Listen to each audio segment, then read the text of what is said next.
कृष्णाय वासुदेवाय हरये परमात्मने प्रणतः क्लेशनाशाय गोविन्दाय नमो नमः। नमः परमहंसास्वादितचरणकमलचिन्मकरन्दाय भक्तजनमानसनिवासाय श्रीरामचन्द्राय वागीशायस्य वदने लक्ष्मीर्यस्य च वक्षसि यस्यास्ते हृदये संवित् तं नृसिंहमहं भजे। गुरुर्ब्रह्मा गुरुर्विष्णुर्गुरुर्देवो महेश्वरः गुरुः साक्षात् परब्रह्म तस्मै श्रीगुरवे नमः। भगवत चरण कमलानुरागी मेरे प्रिय आत्मीय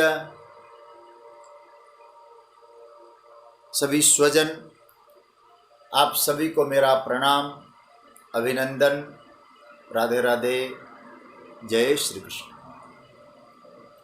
प्रभु की मंगलमयी कृपा से कल तक हम लोगों ने दूसरे अध्याय के 18वें श्लोक तक की यात्रा की। श्रावण का महीना चल रहा है और कल भी बात हुई थी, श्रवण का बड़ा महत्व है, तो हम लोग भगवत चर्चा का श्रवण कर रहे हैं। समय बच्चा बहुत बढ़िया सदुपयोग हो रहा है। प्रातः भगवान शंकर का अभिषेक चलता है। आज हमारे प्रिय श्री ओम प्रकाश कासर जी अकोला से उनका कार्यक्रम था और उसके बाद फिर भगवत कृपा से कुछ स्वाध्याय चिंतन और हमको समय का बहुत अच्छा सदुपयोग का अवसर दिया है हमारे परम आदरणीय परम भक्त श्री पोद्दार जी ने। बहुत सुंदर भाव वो भेजते रहते हैं। थोड़ा समय उनके जो लेखन के चिंतन में निकल जाता है। आइए अब हम लोग आगे की यात्रा करें। कल संभवतः एक कुछ प्रेमी जनों ने कहा कल का विषय कुछ कृष्ण जैसा था, लेकिन नहीं, चिंतन करने पर सहज हो जाता है। तो यदि पुनः कह दूं कुछ समय में ना आए, कुछ कृष्ण लगा होगा, फिर दोबारा आप लोग उस विषय में पूछ सकते हैं। अब हम लोग कुछ आगे की यात्रा करेंगे बिना किसी भूमिका के। अब आइए हम लोग 19वें श्लोक से आगे की यात्रा प्रारंभ करते हैं। 19वां श्लोक प्रारंभ हो रहा है। आपके स्क्रीन पर श्लोक आया है, मेरे साथ आप लोग खूब प्रेम से पाठ करिए। भगवान 19वें श्लोक में कह रहे हैं, खूब आनंद से पाठ करें। य एनं वेत्ति हन्तारम् यश्चैनं मन्यते हतम् उभौ तौ न बीजानीतो नायं हन्ति न हन्यते। भगवान कह रहे हैं, य एनं वेत्ति हन्तारम्, य एनं हन्तारं वेत्ति च य एनं हतं मन्यते तौ उभौ न बीजानीतो अयं न हन्ति न हन्यते। क्या मतलब है? भगवान कह रहे हैं कि इस अविनाशी आत्मा को जो हंतारम व्यक्ति मारने वाला समझता है और जो इसको हतम मन्यते मरा हुआ समझता है, वे दोनों कुछ नहीं जानते। उभौ तो न बीजानी, तो वे नहीं जानते। क्यों? नायम हंति न हन्यते, अयम न हंति, यह नहीं मरने वाला है, न मारता है न मरता है। ये भगवान यहां कह रहे हैं। अब आइए कुछ चरणों की चर्चा करें। भगवान यहां सूत्र दे रहे हैं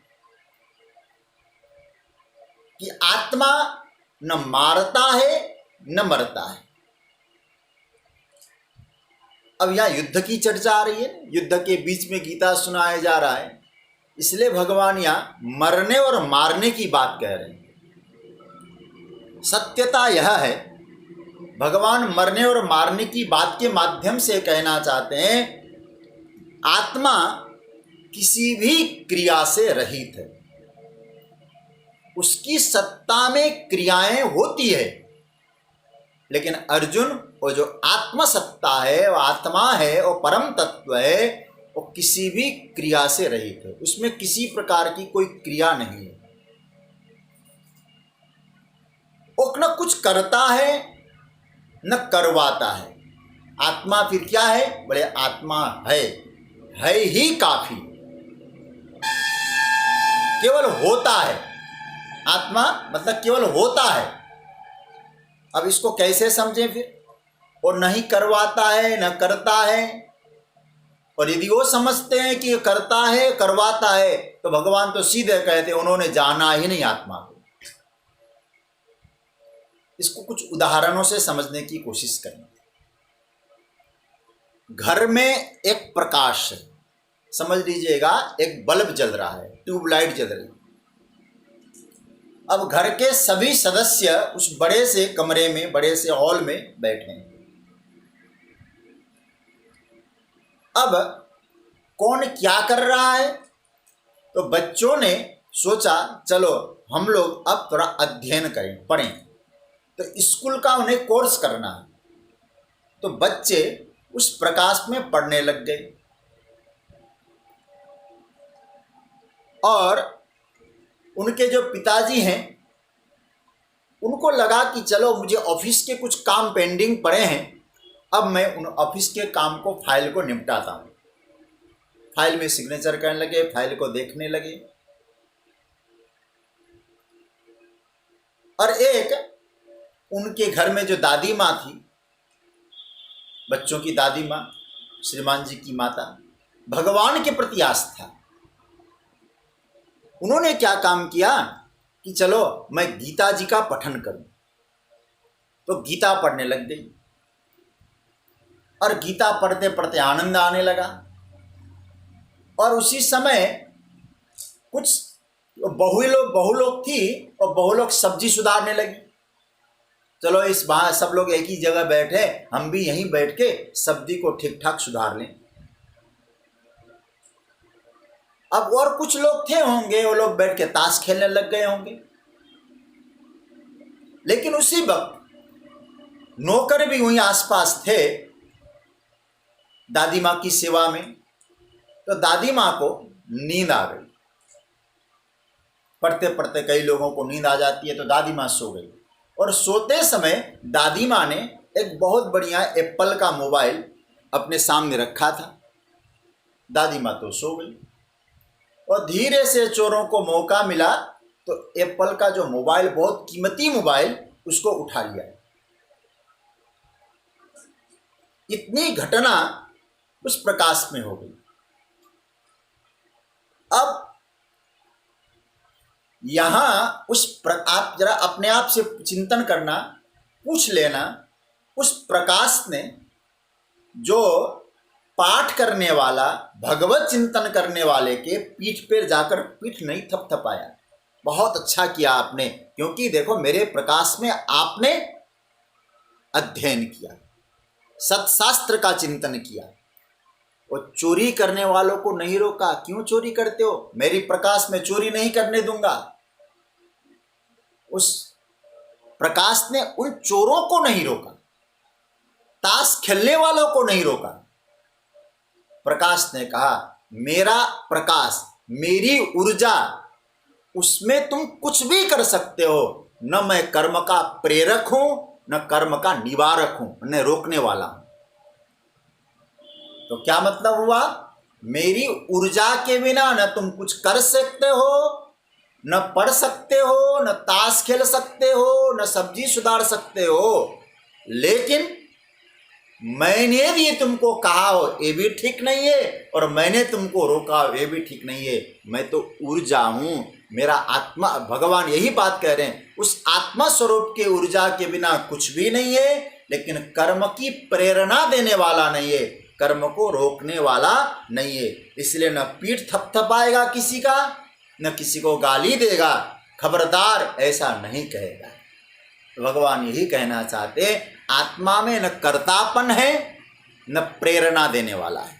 आत्मा क्या है? बोले आत्मा है। इसलिए श्वेताश्वतर उपनिषद में एक बहुत सुंदर मंत्र आया है। और देखो, मैंने तो केवल बचपन में गुरुजनों के चरणों में बैठ के सुना और याद किया, और पुनः कह दूँ इसका रेफरेंस मैं शाम को मांग लूँगा।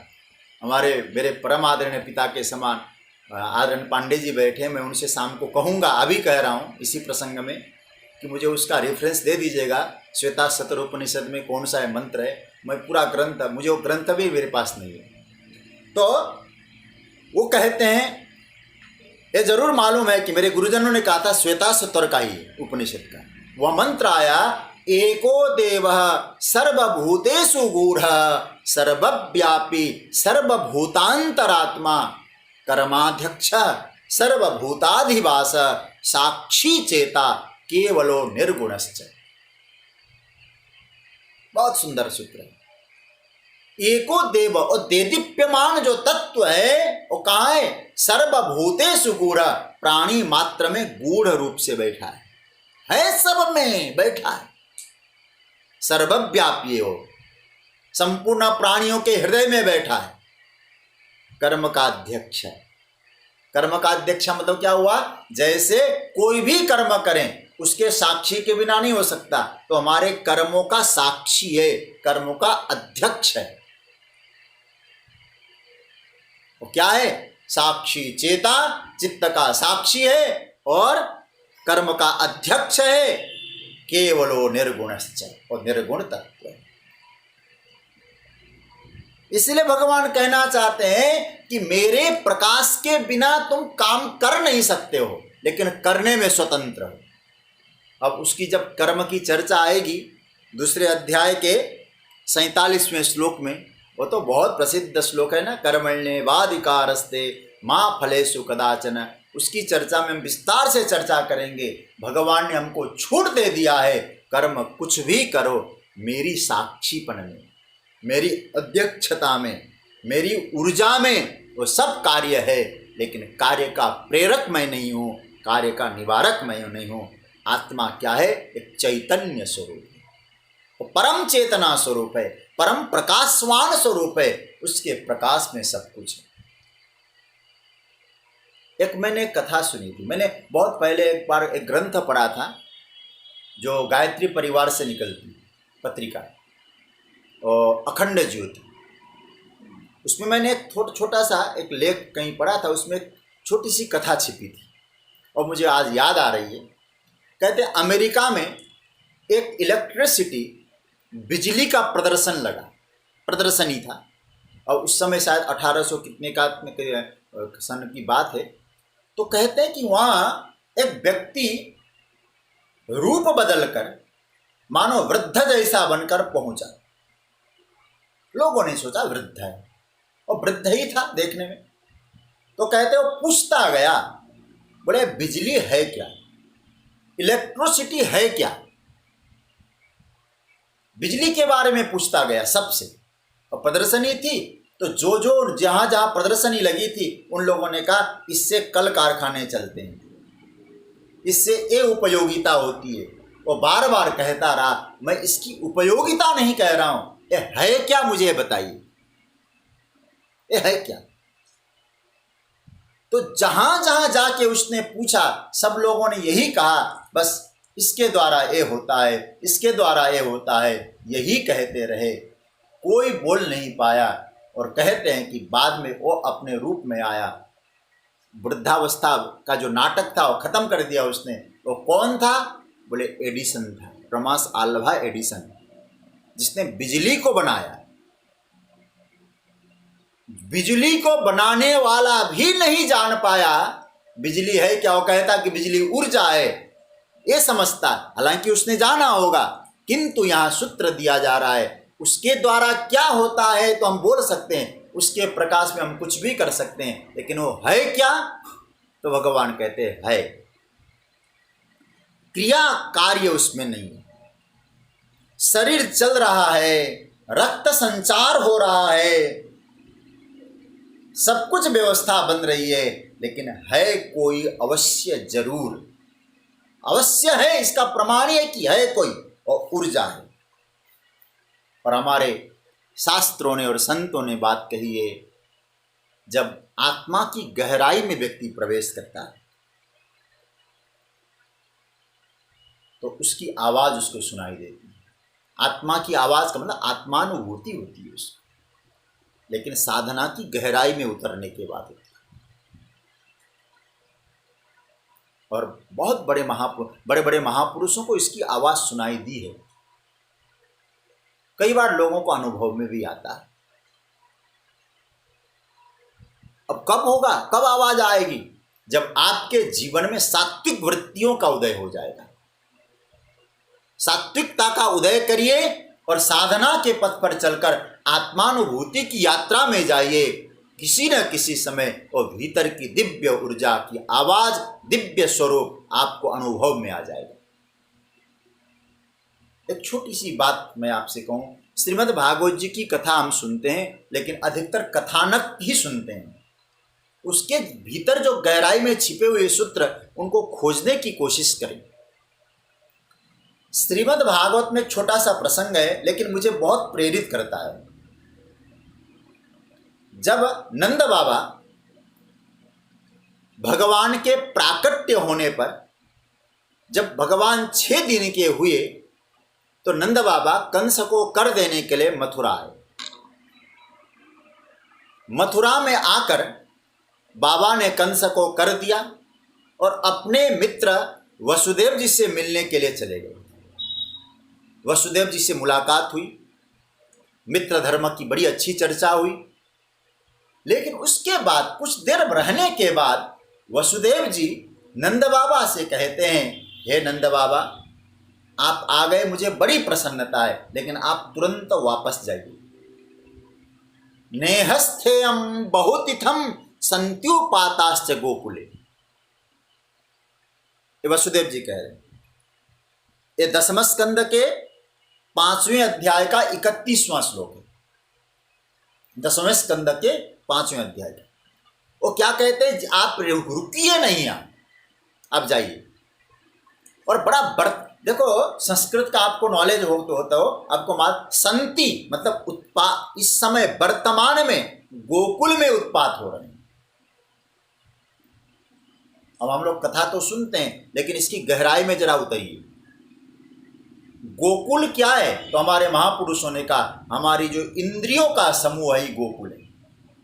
नंद बाबा कौन है? तो नंद बाबा है जीव। जीव रूपी नंद बाबा के हृदय रूपी गोकुल में उत्पात हो रहे हैं, युद्ध चल रहा है। कौन जा रहा है? बोले पूतना।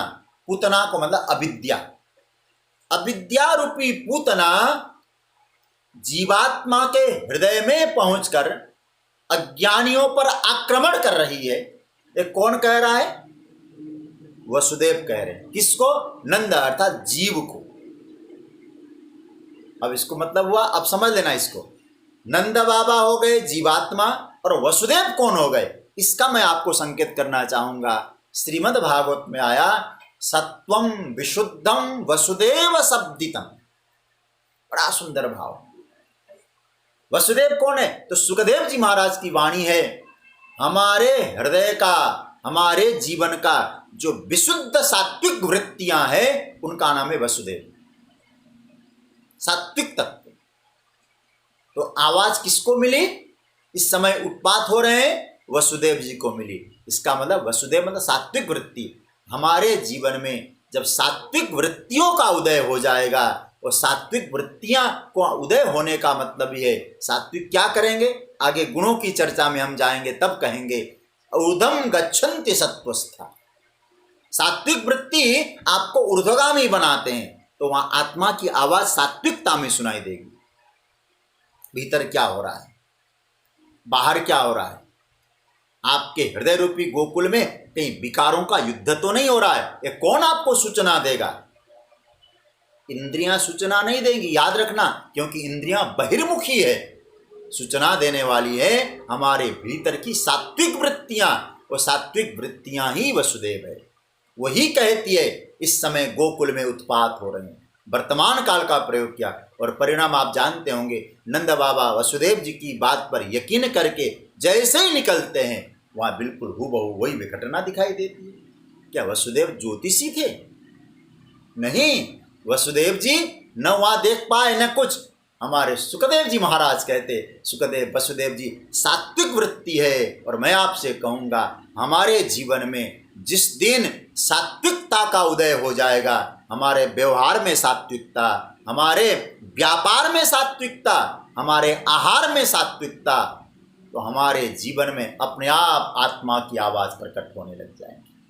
फिर हमें मालूम पड़ेगा हमारा जीवन किधर जा रहा है। तो सुखदेव जी यहाँ भगवान कह रहे हैं कि अर्जुन, यदि आत्मा को कर्ता और कार्यता नहीं मानो, आत्मा ऊर्जा है और ऊर्जा कौन समझ सकता है? यदि ऊर्जा वही समझ सकता है सात्विक वृत्तियों से उधर यात्रा करें। अन्यथा यदि आत्मा को कोई कर्ता मानता है, भगवान कहते हैं उभौ तौ न विजानीत, वो नहीं जानता। क्यों? आत्मा सत है।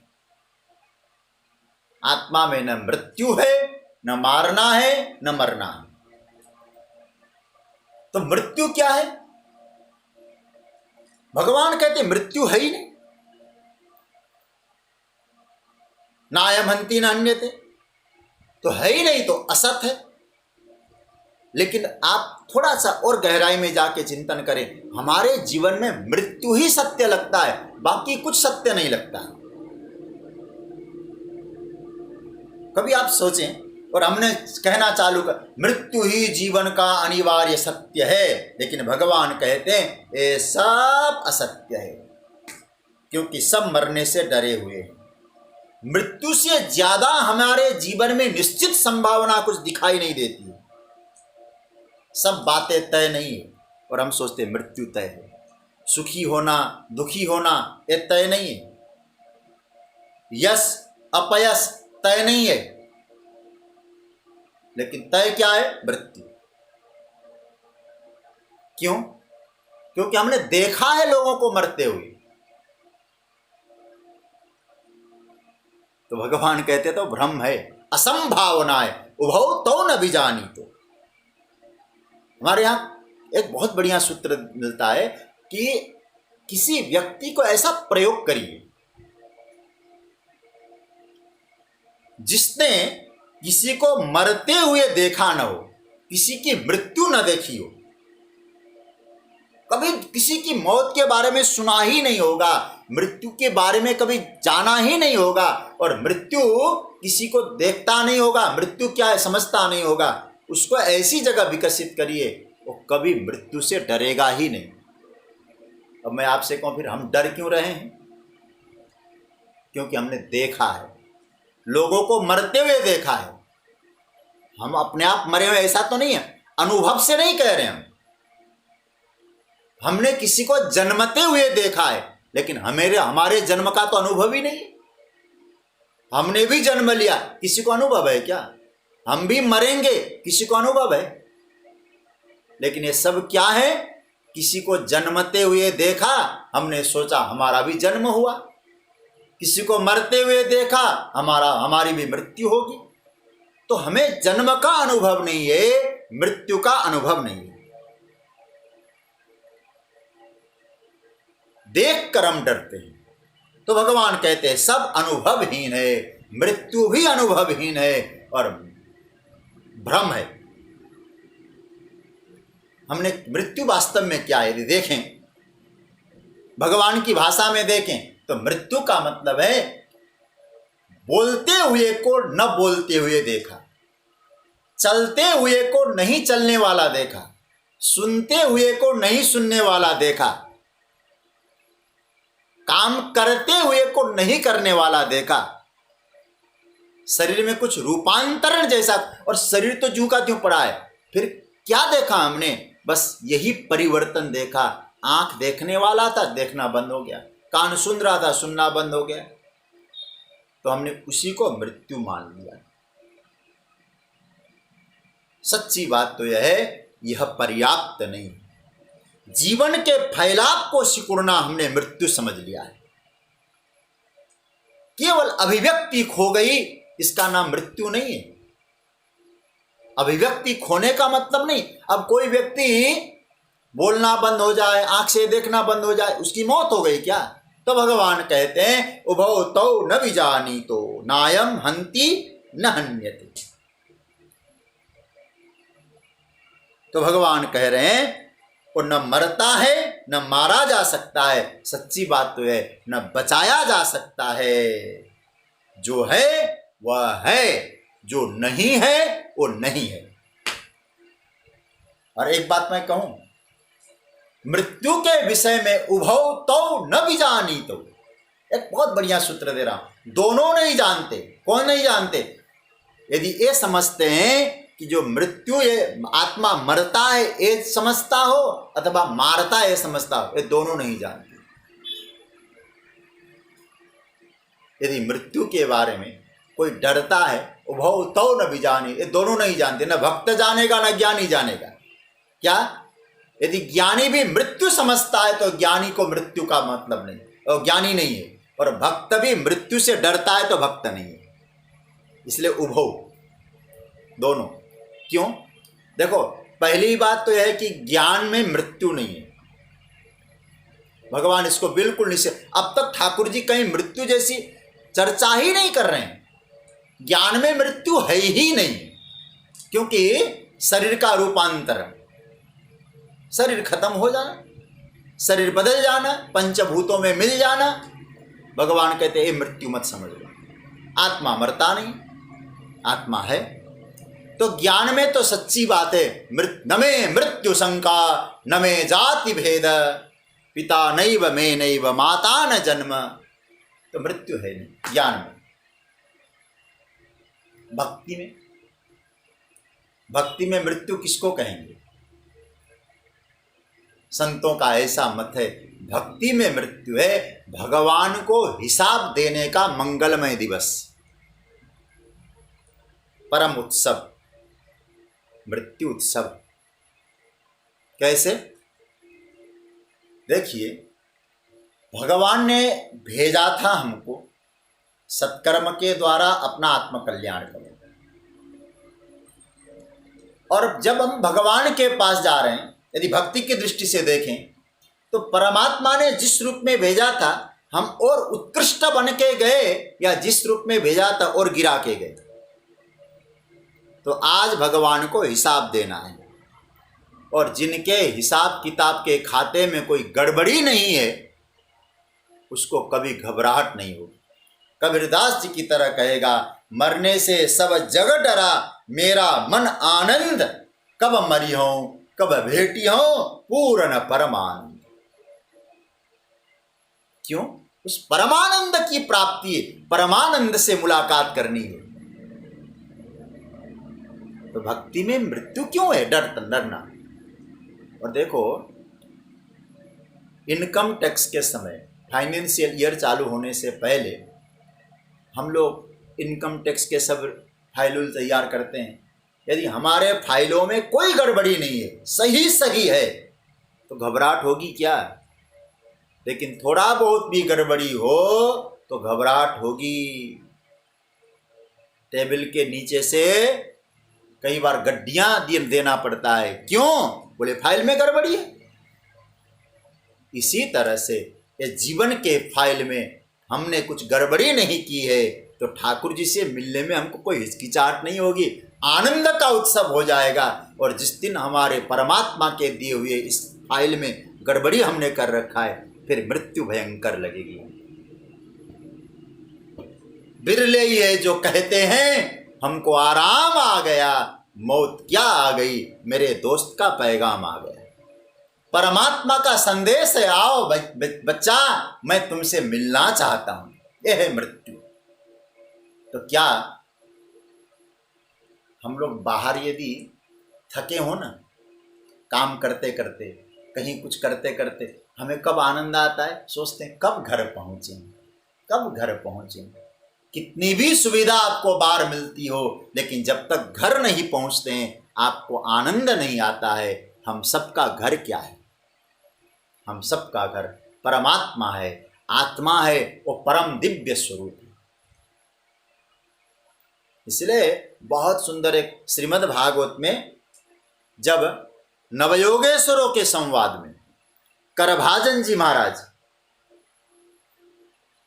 उपदेश करते हैं तो बहुत बढ़िया बात कहते हैं, हर व्यक्ति प्रवासी है और ऋणी है। ये दो सूत्र पकड़ के रखना आप लोग। हम सब कौन है? प्रवासी है, ऋणी है, कर्जा है हमारे ऊपर। तो अब हमें क्या करना है? प्रवास से मुक्त होना है और ऋण से मुक्त होना है,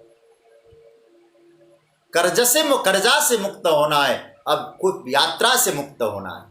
अब दोबारा हमको अप्रवासी बनना है, अनऋणी बनना है। बहुत प्रवास कर चुके, पता नहीं कितने लाख योनियों में प्रवास करके आए हैं ठाकुर जी, अब हमको किसी प्रवासी में मत ले जाना, हमको अप्रवासी बनाना। और कहीं को ऋण होना इसी जन्म में चुका दो सरकार, फिर वो ऋण चुकाने के लिए दोबारा आना पड़ सकता है। इसलिए तो करभाजन जी उपदेश करते हुए कहते हैं, देवर्षि भूतात्म नृणाम पितृणाम न किंकरो नायम ऋणी च राजन सर्वात्मनाय शरणम शरण्यम गतो मुकुंदम परिहृत्य कर्तृम। करभाजन जी कहते हैं और परम आत्म स्वरूप परमात्मा जो श्री कृष्ण है, उनके चरण शरण को आश्रय लेने पर, उसको एक बार चरण शरण का हृदय से आश्रय ले लो तो प्रवासी नहीं बनोगे, अप्रवासी हो जाओगे, किसी प्रकार का ऋण नहीं रहेगा, अनऋणी बन जाओगे।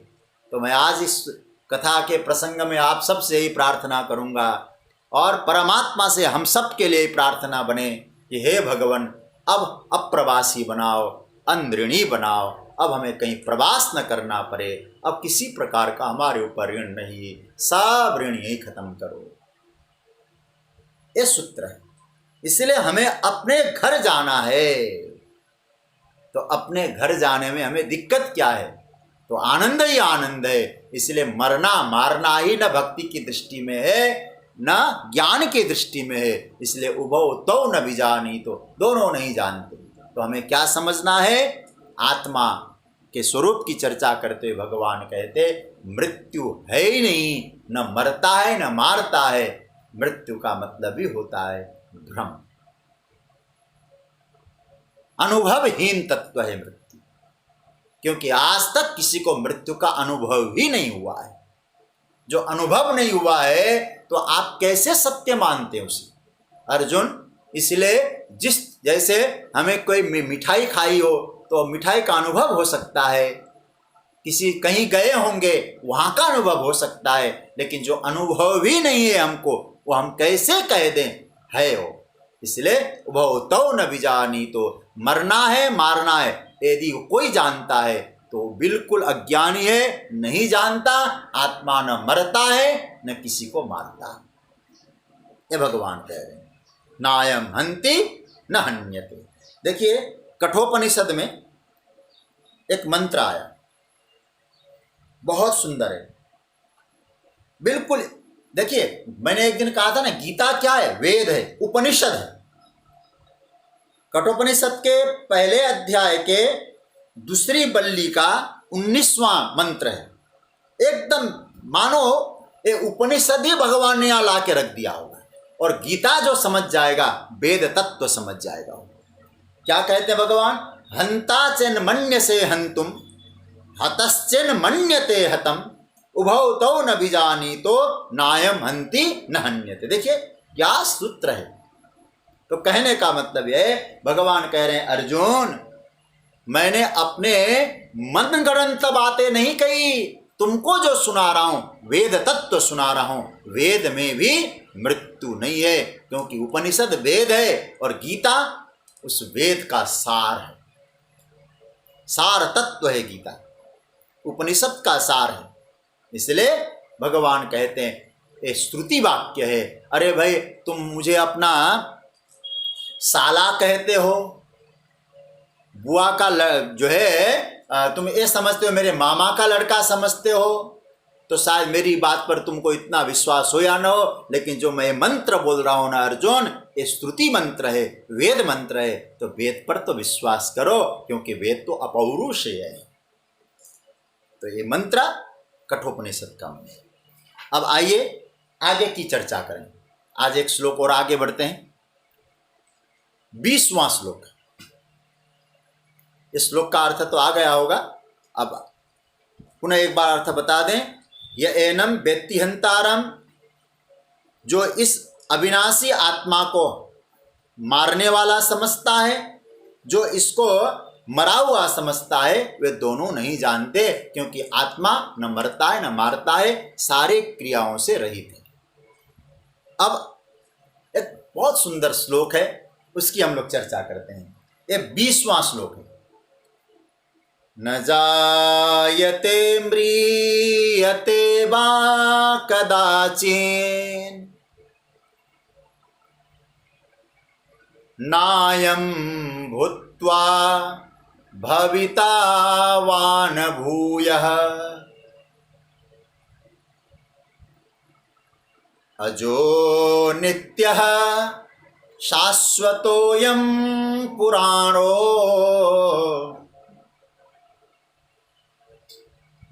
न हन्यते हन्यमाने शरीरे। भगवान कह रहे हैं अयम कदाचित न जायते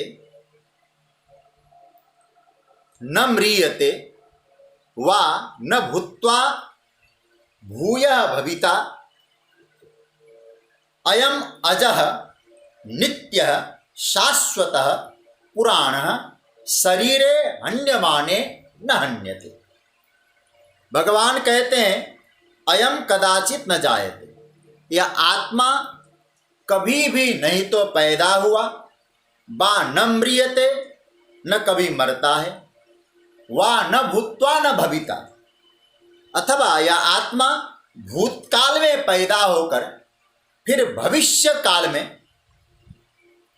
पैदा होने वाला हो, पहले पैदा हुआ और बाद में फिर पैदा होगा, ऐसी बात नहीं है। यह आत्मा अयम अजा नित्य शाश्वत पुराण, यह आत्मा अजन्मा है, इसलिए सदा रहने वाला है, नित्य है, अक्षय है, अनादि काल से ये चलता आया पुरातन तत्व है। शरीरे हन्यमाने न हन्यते, शरीर के मरने पर यह नहीं मरता। ये भगवान सूत्र कह रहे हैं। ये बहुत दिव्य तत्व है, लेकिन कुछ बात ऐसा लगता है जैसे नित्य शब्द, अजो नित्य, ऐसा लगता है कि पुनरावृत्ति हो रही है। लेकिन अब मैं एक बात और कहूं, किसी चीज को बार बार कहा जाए, 2-3 बार कहा जाए, तो इसका मतलब क्या है? वो महत्व है उसका, पुनरावृत्ति इसको नहीं समझना चाहिए। भगवान ये कहना चाहते हैं कहीं हम भूल न जाएं।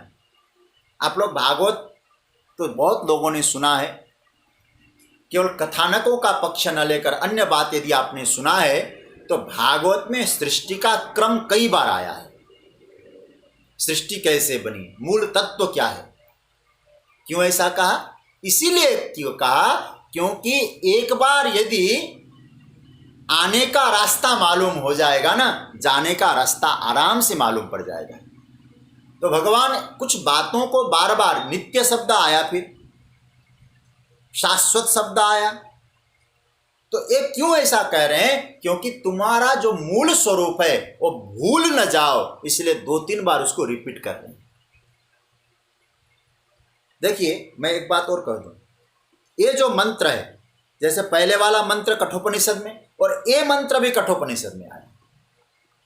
आज हमने इसका अध्ययन किया थोड़ा, तो इसका है पहले अध्याय के दूसरी बल्ली का 18वां श्लोक कठोपनिषद में।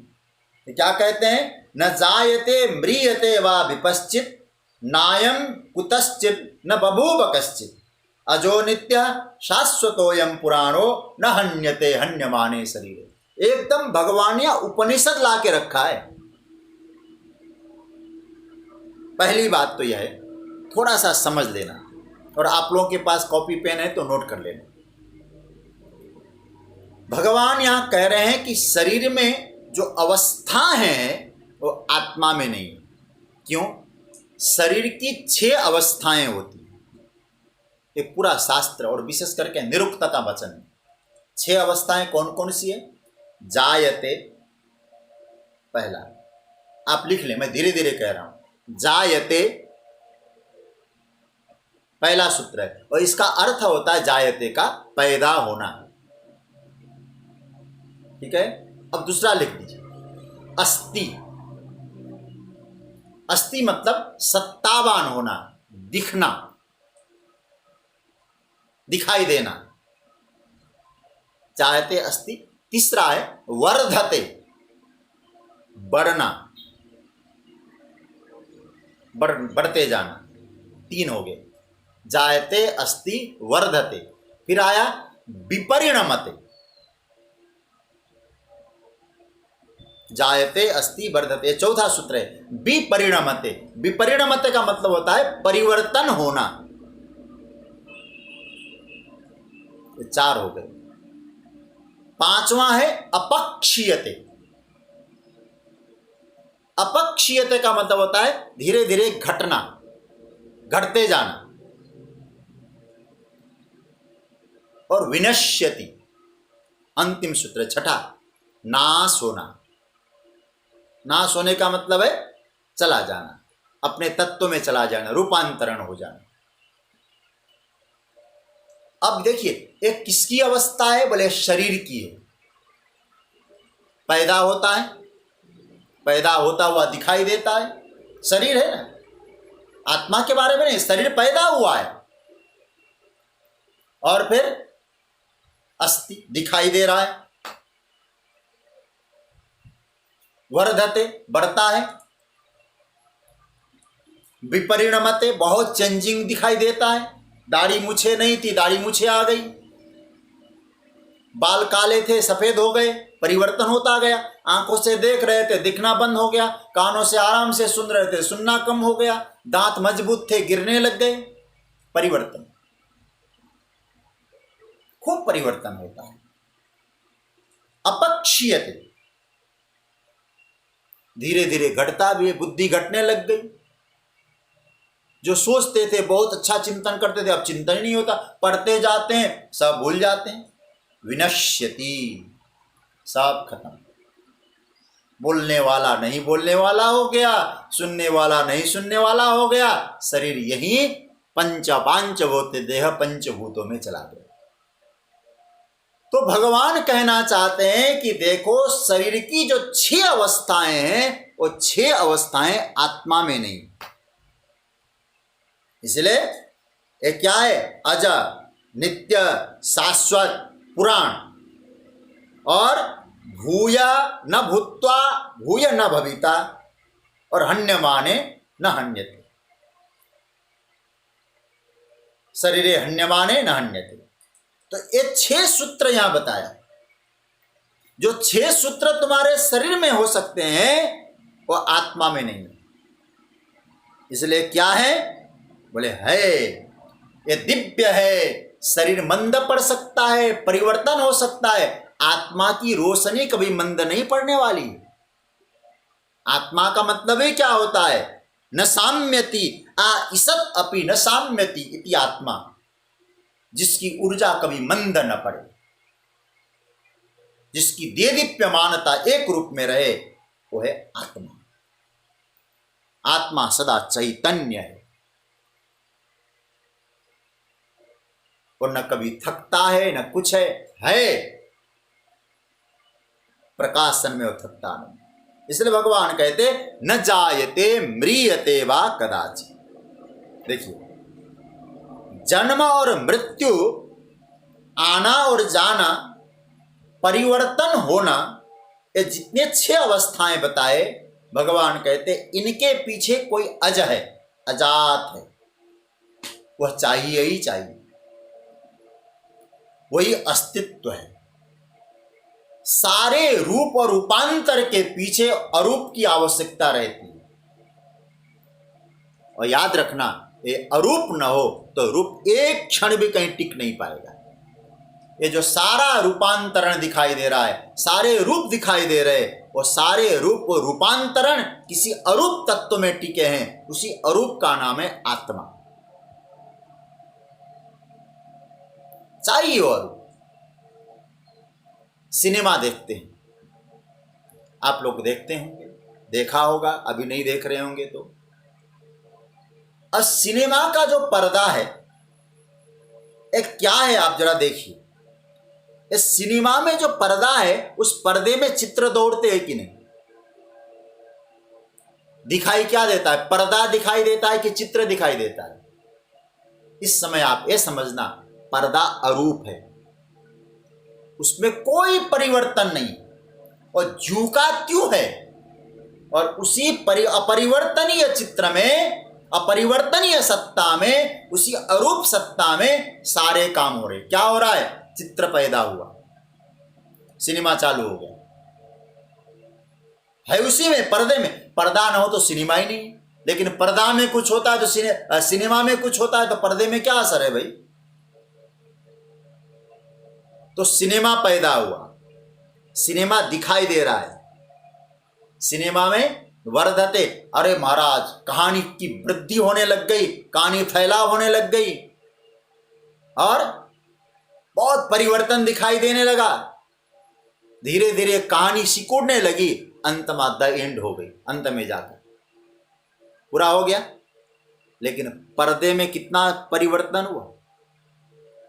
अब यदि मैं आपसे कहूं, उस सिनेमा में जब बहुत अपने उसमें था, स्वभाव में था सिनेमा, उस वक्त कोई व्यक्ति किसी को आके बंदूक मार रहा है और खून की नदियां बहा दी उसने, पर्दे में कितना बूंद खून लगता है।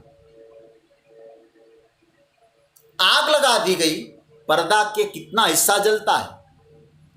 वर्षा के बाढ़ में सब बह के चला गया, पर्दा का कितना हिस्सा भीगता है। भगवान कहते हैं ये सब छहों प्रकार की स्थिति है, उसको धारण करने वाला कोई अरूप है। जब 6 स्थितियां चलती है, उसी पर्दे में चलती है। लेकिन कभी मत समझ लेना जो कुछ हो रहा है उस पर्दे में कुछ हो रहा है। पर्दे के बिना कुछ नहीं है, लेकिन जो कुछ हो रहा है वो पर्दे में कुछ नहीं हो रहा है। तो सच्ची बात तो यह है, हमारा जो सारा जीवन क्या है, ये चित्रों का एक फैलाव है। एक चित्र आया जीवन में, दूसरा चित्र आया, तीसरा चित्र आया, और मैं आपसे कहूं ये चित्र ही तो बना रहे हम लोग। बचपन का चित्र आया, जवानी का चित्र आया, विवाह हो गया, पत्नी का चित्र साथ में आ गया, फिर बच्चों का चित्र साथ में आया, धीरे धीरे धीरे धीरे चित्र समेटने लग गए, और फिर खत्म। ये चित्र विचित्र का जो खेल हो रहा है, ये कहां हो रहा है? भगवान कहते उसी आत्मसत्ता में। और याद रखना अर्जुन, न जायते म्रियते वा कदाचिन नायम भूत्वा भविता वा न भूय। न कभी पैदा हुआ वो चित्र, और वो सत्ता कभी पैदा हुआ, न कभी जाएगा। न जायते म्रियते वा, जाना और आना चित्र में है, उस परम सत्ता में नहीं। नायम भूत्वा, ये कभी पैदा हुआ था अथवा भविष्य में कभी पैदा होगा, ये नहीं। उसमें सब पैदा हो रहे हैं, भविष्य में भी उसी में पैदा होंगे। दूसरा सिनेमा आएगा तो उसी पर्दे में होगा, तीसरी सिनेमा आए उसी में पैदा होना है, उसी में खत्म होना है। सिनेमा बदलते रहेंगे, सिनेमा के चित्र बदलते रहेंगे, आत्मसत्ता के रूप में पर्दा एक है। ये चित्रों का फैलाव है। चित्र स्थायी नहीं है, जन्म और मृत्यु भी एक चित्र के समान। इन चित्रों को समझो। लेकिन हम लोग करते क्या है, इन चित्रों के परिवर्तन के चित्र में हम बह गए। आप बहने वाले नहीं हो, आप उन चित्रों को देखने वाले बने, साक्षी बने।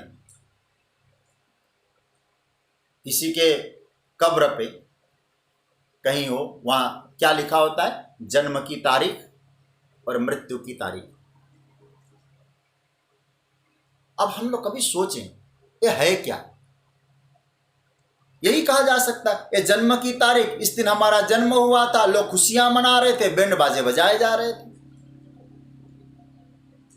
मृत्यु की तारीख आ गई, ये दिखाई दिया। मृत्यु की तारीख में क्या हो, सब लोग रो रहे थे, दुखी हो रहे थे, गमगीन माहौल था, सन्नाटा पसरा हुआ था। हम अपनों को ये चित्रों के समूह में ही तो जान रहे हैं, लेकिन उन चित्रों को संभालने वाला जो अरूप है उसके बारे में हमें ज्ञान नहीं। लेकिन अर्जुन, ये जन्मना और मरना, इन चित्रों के पीछे क्या है? काल का भी परम तत्व है।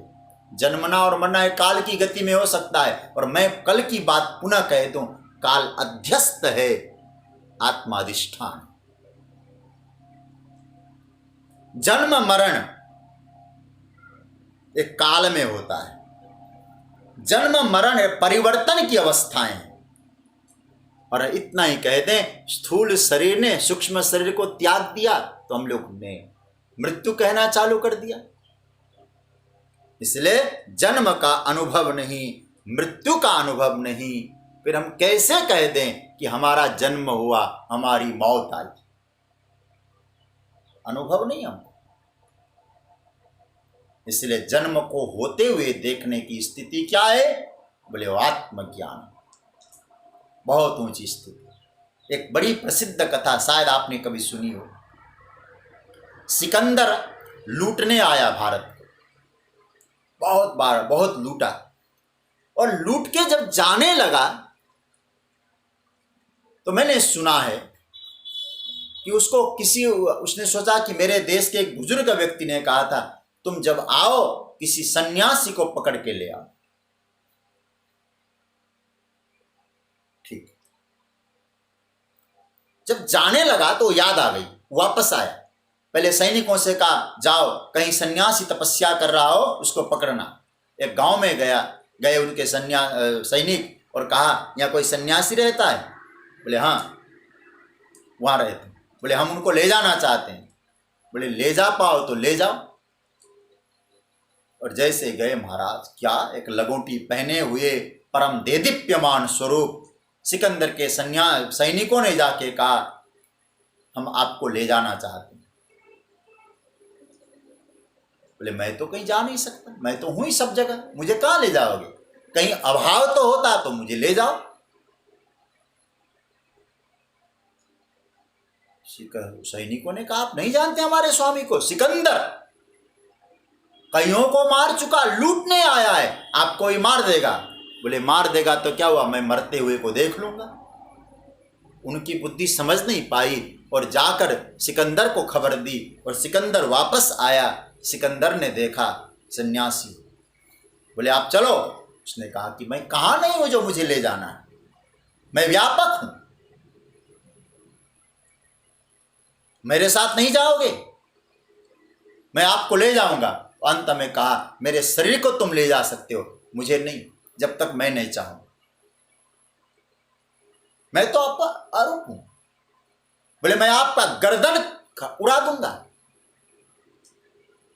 बोले जब गर्दन उड़ाओगे तो तुम क्या देखोगे? सिकंदर ने कहा, आपका गर्दन मैंने उड़ा दिया, सर से जो है धड़ से सर उड़ा दिया, यही देखूंगा। बोले जैसा तुम देखोगे वैसा मैं भी देख लूंगा, मेरे गर्दन को उड़ाते हुए मैं देख लूंगा, इसलिए मुझे तुम मार नहीं सकते। तो कहते हैं सिकंदर चरण में पड़ गए।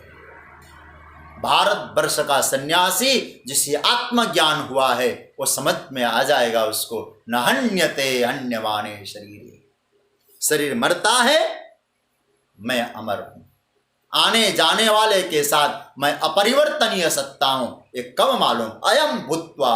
इसलिए भगवान कहते उस स्वरूप का बोध कर लो। अर्जुन तुम वही हो, लेकिन तुम इन चित्रों के साथ अपने को घोल मिल दिए ना, इसलिए तुम भी इन चित्रों की धारा में बह गए। तुम उन चित्रों के पीछे वो अपरिवर्तनीय सत्ता, तुम्हारे में सब चित्र हो रहे हैं, लेकिन तुम अपने स्वरूप को पहचानो। अयम भूत्वा भवितावान भूयः, एक कभी न पैदा हुआ पैदा होकर मरेगा नहीं, मरने के बाद फिर भविष्य में पैदा नहीं होगा। क्योंकि हमारा जो शरीर है, हो सकता है जन्म के बाद सत्ता माँ मिली हो इसको, क्योंकि माँ के गर्भ में अभी कुछ नहीं, अचानक एक अचानक ऐसा समय आया तो गर्भ में उस बच्चे की स्थापना हो गई, हमारी स्थापना हो गई माँ के गर्भ में। उससे पहले भले ही सत्ता हमें दिखाई नहीं देती है, लेकिन हमने क्या सोचा, यहाँ सत्ता है वहाँ समापन है। इसलिए भगवान कहते हैं वो नित्य, न कभी पैदा हुआ था न पैदा होगा। पैदा हुआ है वो मरेगा, वो सत्ता तो कभी पैदा नहीं हुई, अजह। इसलिए भगवान कहते हैं अजह, अजह मतलब न जायते, वो कभी जन्म ही नहीं लेता। नित्य, नित्य रहने वाला है, उसका अपक्षय नहीं होता। अपक्षय मतलब उसमें कमती बढ़ती नहीं होती, शाश्वत है वो, उसकी अवस्था में परिवर्तन नहीं है, वो एक रूप है। हन्यमाने शरीर हन्न हन्यते, शरीर मरने पर वो नहीं मरता। अच्छा, एक बात मैं आपसे कहूं, हम लोग भगवान के प्रति आस्था रखते हैं, भगवान है कि नहीं, तो आप सब यही कहेंगे कैसी बात कर रहे हैं, भगवान तो हैं। अच्छा, भगवान हैं तो भगवान की मृत्यु मानेंगे क्या? जो परमात्मा को मानेगा और परमात्मा की मृत्यु को मानेगा ही नहीं, नहीं मानेगा, और मृत्यु होती भी नहीं भगवान की। भगवान नित्य है। बुरा मत मानना, यदि हम लोग भगवान की मृत्यु मानते तो श्री कृष्ण ने भी शरीर को छोड़ा, राम जी भी सदेह चले गए, तो कैसे हम कहें? लेकिन नहीं, यहां स्पष्ट सूत्र है भगवान। मैं एक और बात आपसे कहूंगा, भगवान केवल विद्यमान नहीं है, भगवान वर्तमान है। विद्यमान ही नहीं है, वर्तमान है ठाकुर जी भगवान। तो भगवान को मानेगा, उसकी मृत्यु नहीं मानेगा। अच्छा, अब आपने तो ये मान लिया भगवान हैं, भगवान अभी भी हैं। अच्छा, भगवान आज है कि नहीं? आप कहेंगे भगवान आज भी है। तो भगवान पैदा होकर जय सिया राम तो नहीं हुए, तो परमात्मा अभी भी हैं, आज हैं, ठीक है। तो यहां है कि नहीं? फिर आप देखते जाइए, थोड़ा सा चिंतन। पहले तो ये अपने आप से करिए, भगवान हैं कि नहीं? तो सीधी सी बात, भगवान है। भगवान है तो भगवान की मृत्यु है कि नहीं? बोले कैसी बात करते, ठाकुर जी की कभी मृत्यु होगी? भगवान आज है कि नहीं? बोले आज भी हैं। भगवान यहां है कि नहीं? बोले आप भगवान यहां भी है। देश काल दिशि विदिशियो माई, कहो सो कहां जहां प्रभु नाही। भगवान शंकर कह रहे रामायण में, रामचरितमानस में, कहो सो कहां जहां प्रभु नाही। तो इसका मतलब वो आज भी है, अभी भी है, यहां भी है। और हम कौन है? हम उनके संतान हैं। इसलिए कबीरदास जी कहते, राम मरे तो मैं मरूं, क्योंकि मैं तो उनका बालक हूं ना, और मेरा परमात्मा विनाशी है। राम मरे तो मैं मरूं, नहीं तो मरे बलाए, अविनाशी का बालका मरे न मारा जाए। पूरा गीता का सार कबीरदास जी ने कह दिया, वो अविनाशी का बालक हैं हम, और राम मरे तब मैं मरूं। मेरा बाप मरेगा तो मैं मरूंगा, मेरा बाप जीवित है तो बेटा कैसे मरेगा? और बाप अनादि है, बेटा भी अनादि है, और अविनाशी का बालका मरे न मारा जाए। इसलिए भगवान कहते, नायम हंति न हन्यते, इसको कोई मार नहीं सकता, मरने वाला नहीं। एक श्लोक का फिर एक बार पाठ करें, और इस श्लोक को आज विराम देंगे, कल आगे की चर्चा करेंगे। फिर कल हम लोग फिर इसके आगे के श्लोक से हम लोग आगे चर्चा करेंगे, और उसके बाद जो श्लोक आएगा बड़ा महत्वपूर्ण श्लोक आएगा, वासान शिजरनान यथा व्याय, उसकी चर्चा भी कल शायद कर पाएंगे हम लोग। तो इस श्लोक का हम लोग पाठ करते हैं। आइए एक काम करते हैं, आज एक कुछ श्रोताओं का भाव यह है कि जितने श्लोकों की चर्चा हो जाती है, 1 या 2 3 मैक्सिमम हो जाता है, तो जितने श्लोकों का हमने चर्चा की, संस्कार बैठ जाए, उसके लिए उन श्लोकों को दोबारा एक बार रिपीट करते हैं पाठ करके। तो हम लोग, मनोज जी आप स्क्रीन में दे दीजिएगा उनको, और 2 श्लोकों का पाठ करते हैं हम लोग। पहला श्लोक 19वां और 20वां, इन दोनों श्लोकों का एक बार उच्चारण कर लें, जिससे कि हमारे संस्कार में बैठ जाए। 19वां श्लोक आपके स्क्रीन में आ गया। य एनं वेत्ति हन्तारम्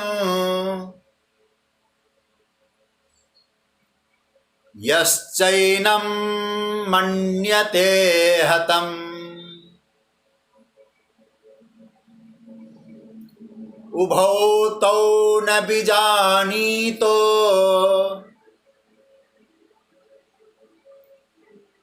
नायं हन्ति न हन्यते न जायते म्रियते वा कदाचित् नायं भूत्वा भविता वा न भूयः अजो नित्यः शाश्वतोऽयं पुराणो न हन्यते हन्यमाने शरीरे। इसलिए ये नित्य है, हन्यमान न हन्यते हन्यमाने शरीरे। आगे की चर्चा कल करेंगे। कृष्णाय वासुदेवाय हरये परमात्मने प्रणतः क्लेशनाशाय गोविंदाय नमो नमः। ओम शांति शांति शांति। ओम।